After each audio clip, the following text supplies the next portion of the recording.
the Delta Crafter, and thank you for joining me for another video on my YouTube channel. Today I'm going to be sharing with you 3 different monochromatic Christmas cards, and we're not going to waste any time. We're going to go ahead and jump right into the first card. The first card is all white.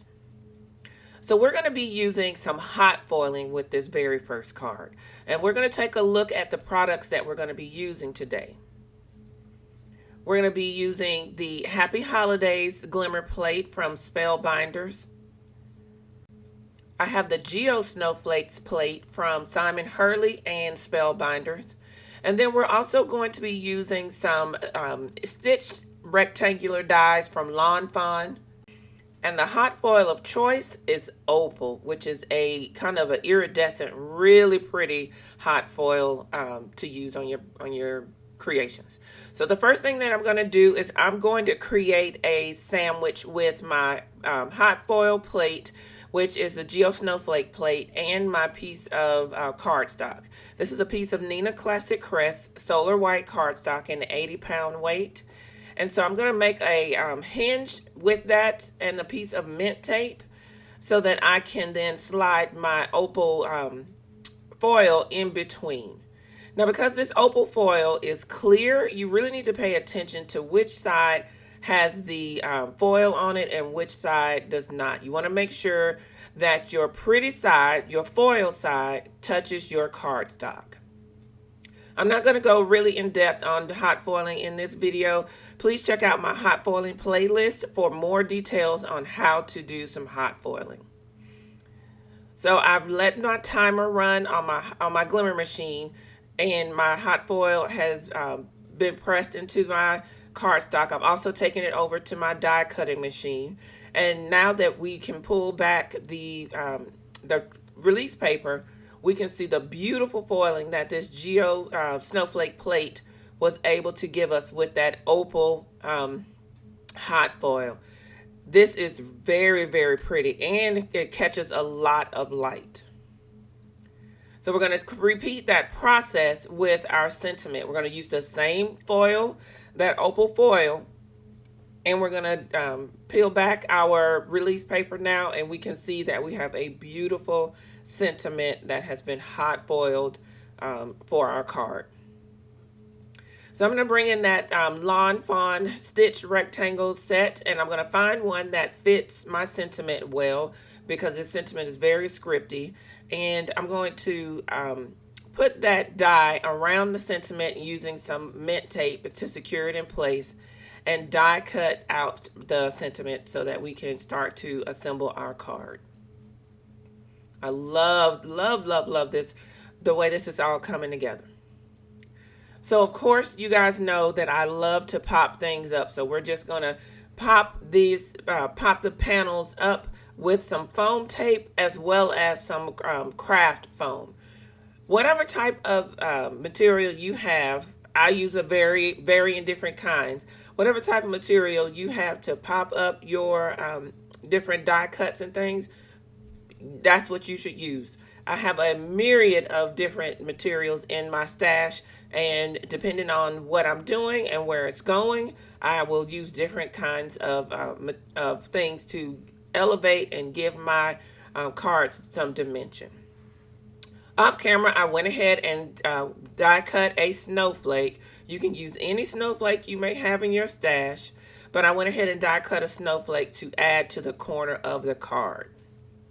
So I just put a little bit of liquid adhesive on the corner of the snowflake that's going to be touching the card, and because I wanted the rest of it to kind of hang and dangle off. Here we are adding a little bit more of that foam tape and peeling off the backer. And now we're going to secure this panel to the card base. The card base is made from accent opaque 120-pound weight cardstock. And all of the products that I can link will be linked in the description box below. Now let's move on to the green card. So this card is going to be all green. So I just had pulled out some green cardstock that I had in my stash. I wanted a kind of a darker, deeper green. I felt like that would work well with this 3D Pine Branches embossing folder that I have. We're going to be making our sentiment with some dyes from Honeybee Stamps. And then we're going to be using 3 different colors of green ink, Mowed Lawn, Rustic Wilderness, and Pine Needles. These are all distress inks. And we'll be inking up and creating some dimension on our pine branches. And then I brought in some clear embossing powder. So the first thing that we're going to do is we're going to create our background. I'm using that Pine Branches folder, and it is a 3D embossing folder from Tim Holtz. And one of the things about this, I have the universal plate system from Spellbinders to use in my Platinum 6. And you can see there is a guide that is free and printable on the Spellbinders website. I'll be sure to link that in the description as well. But it tells you exactly what combination of plates you need to get the best results with this universal plate system. So they've done all the work. They've taken the guesswork out of it for us in order for us to get the best results with this new, not new, but newer system. I always like to spritz my cardstock with a little bit of water, especially when I'm using a 3D embossing folder. It just helps the paper to be able to get a better impression. And you can see here that Pine Branches folder does give a lot of detail.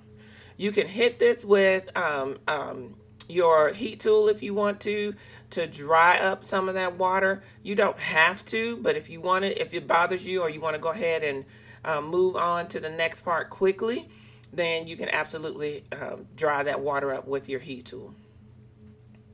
So what I'm going to do now is I'm going to bring in those 3 different ink colors, and I'm going to use a small detail brush, ink blending brush, to add highlights to the branches from the embossing folder. And because we're using 3 different shades of green, it's really going to make those branches pop. Even though they're all the green colors, it's really going to make them stand out. So I started with my lightest color, Mowed Lawn. Then I moved on to Rustic Wilderness. That's my middle shade of green. And then I'm going to finish everything off with the Pine Needles. And you can add as much detail as you want or as little, but I just really liked the way adding this shading to the pine needle branches really made everything really stand out. So now that we've finished the background, we're moving on to the sentiments.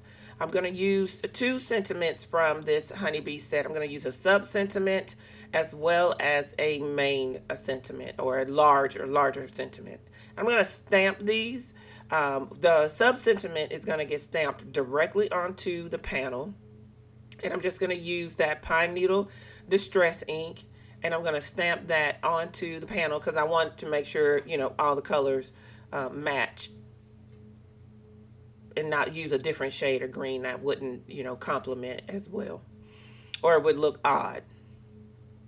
So I just stamped that directly onto the to that panel, and I brought in another scrap piece of that cardstock, and now I'm going to stamp the main sentiment with VersaMark ink, and I'm going to end up using that clear embossing powder that I brought in, I showed you earlier, to just make the sentiment shiny. That's really all I wanted, because again, this is a monochromatic card, so I wanted all the colors to be the same, but I wanted to create some depth and dimension by making the main sentiment shiny.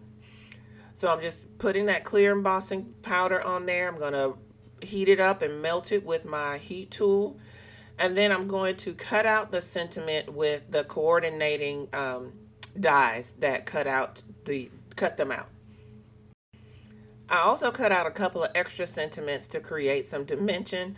So now I'm just gluing those together so I can stack them together and get that dimension that I'm looking for.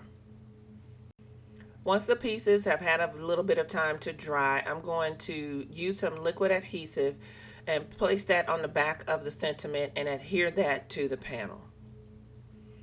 We're going to put an acrylic block on top of that and make sure that everything is nice and secure. The foam tape is coming back in, and I'm going to apply some strips of that to the back of this green panel. Peel off the backer, and then we're going to pop that onto our card base. And with that, the green card is complete. At the end of the video, you'll get a chance to see all of the cards close up so you can see the details that were created when making these cards. Let's move on to the red card. So the red card is going to be using a couple of different products. I have the wood planks background die from Simon Says Stamp. I have the large number dies from Spellbinders. This was a die of the month from 2021, but I believe that you can still get it or get something similar to it. Then we're going to bring in 3 shades of red ink. We're going to bring in Lumberjack Plaid, Aged Mahogany, and Festive Berries. Then we're going to apply some Distressed Glaze in the Lumberjack Plaid. And of course, all of this is going to be done on some beautiful red cardstock. As with all the previous cards, we're going to start with creating the background first. So we're going to use this red rubber stamp, the wood plank stamp from Simon Says Stamp, and we're going to stamp that with the Lumberjack Plaid ink, Distress ink. You may need to stamp your image a couple of times just to make sure that you get the depth and coverage that you want. This is a pretty large stamp, so I did end up having to stamp it a couple of times. I wanted to add the number 25 or 25th, the date 25th, onto this card. So I'm going to use the 2 and the 5 dies from this die set. And then it also includes like the TH and the ST on one die, but so I had to cut both of them, but I'm just going to use the TH. I ran those through my die cutting machine, and now I'm just making sure that everything is nice and crisp and clean, and it is, because these are Spellbinders dies and they are really, really nice dies. I'm going to go ahead and cover these numbers in their entirety. So I just brought in a piece of scrap paper, placed the numbers and that TH onto the scrap paper, and I'm pressing my VersaMark ink pad into the number so I can get good coverage of ink on the die cuts. And using a coffee filter to catch my extras, I'm going to sprinkle generously the Lumberjack embossing glaze onto these numbers. That way I have great coverage of the entire number. Having something like some tweezers or something that has a point on them is a great way to kind of pick your numbers up out of the embossing glaze or your embossing powder, and making sure that you have that you don't necessarily have to touch the numbers or your die cuts. That way you don't smear some of that embossing glaze or embossing powder. I'm melting that embossing glaze with my heat tool and using my tweezers with a very light touch to kind of hold everything in place, because I don't want it blowing around. I want to make sure that I have an opportunity to melt all of that powder, because we've covered the entire image, so there's lots of powder on these die cuts. So now that the die cuts are done, I felt like they needed a little something on the back. It just looked a little stark and a little plain. So I'm bringing in some thin dies from Tim Holtz and Sizzix. I'm just using the greenery pieces from this set. So if you have another die set that has some greenery pieces in it, pull that out, take a look at it, and see if that's going to provide you with some pieces that you can put behind your numbers. And it doesn't matter, what size or shape they are, because I'm going to use various different shapes and sizes of the greenery when it all comes together. I went ahead and cut out some additional numbers because, again, I want to make sure that this card, because they're all monochromatic, we had to create a look using dimension. So I cut out several numbers to glue together and stack to make some dimension on this 25th. Did the same thing for the TH as well. So I'm gluing those together with some liquid adhesive and stacking everything together. And now we're going to do a layout with the greenery to kind of figure out what pieces we want and where we want them to be. Do we like them in the shape and the size they are? Do we need to trim any of them down? Just experimenting with things. And then once I figure out exactly where I want my pieces to be, I'm going to bring in some press and seal paper, and I'm going to pick up everything just like it is because I really do like the way it all is laid out right now. So that press and seal is a little bit tacky, so it's going to pick up my layout exactly and keep it in that layout exactly like I had it. Using that liquid adhesive, I'm going to just place a few dots onto the greenery here and there and onto the TH, and I'm going to press that into the background that we created earlier and secure those to that background panel. And I'll do the same thing for the numbers. So once everything has been put in place and I'm pressing it down, I can pull that press and seal paper back and know that everything is nice and secure in exactly the place that I want it to be. So again, foam tape, brought that in to pop up the panel, and we're going to place that onto a card base made again from Accent Opaque 120 pound weight cardstock. And now that panel has been placed onto the card base, the red card is complete. So let's take a closer look at this card. I love the way the shine on the 25th kind of makes that really match the lumberjack plaid detail in the back, on the back panel of the card. I really, really like the way that shine makes that 25 stand out. So let's take a look at the white card. This opal foil, if you haven't picked it up, guys, and you hot foil, I strongly suggest you grab it because it is stunning. It is a beautiful way to accent the color of a cardstock without adding ink or overdoing it with adding some other color. And then now we'll take a look at the green card as well. Inking up those pine branches really make them stand out from the rest of the card.